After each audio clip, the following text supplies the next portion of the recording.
राज्यामध्ये मनपा आधी झेडपी निवडणुकांचा बार उडण्याची शक्यता, याचिका निकाली निघाल्यामुळे निवडणुकीचा मार्ग मोकळा।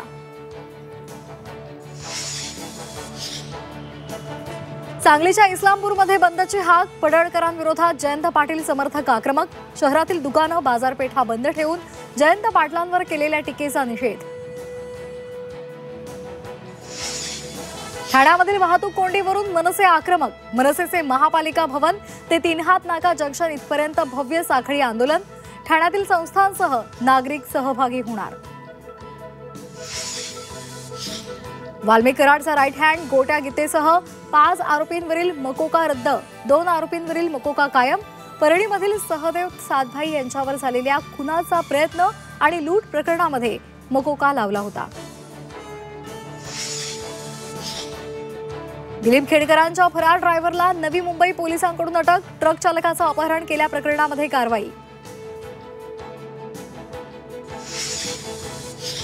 बुलेट ट्रेन प्रकल्पासाठी आज महत्त्वाचा दिवस, शिळफाटा घणसोली बोगदा आज पूर्ण होणार।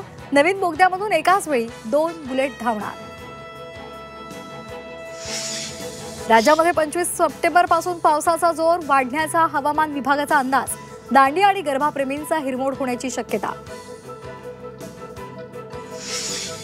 कोल्हापूरचा राजाराम बंधारा पुन्हा एकदा पाण्याखाली, पावसामुळे पंचगंगा नदीच्या पाणी पातळीत झपाट्याने वाढ।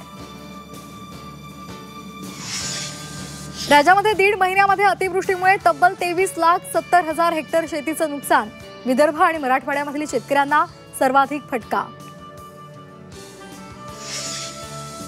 अमेरिकेचे राष्ट्राध्यक्ष डोनाल्ड ट्रम्प यांची वृत्तवाहिन्यांना उघड धमकी, विरोधात बातमी दिल्यास चॅनल्स बंद होऊ शकतात, ट्रम्प यांचा इशारा।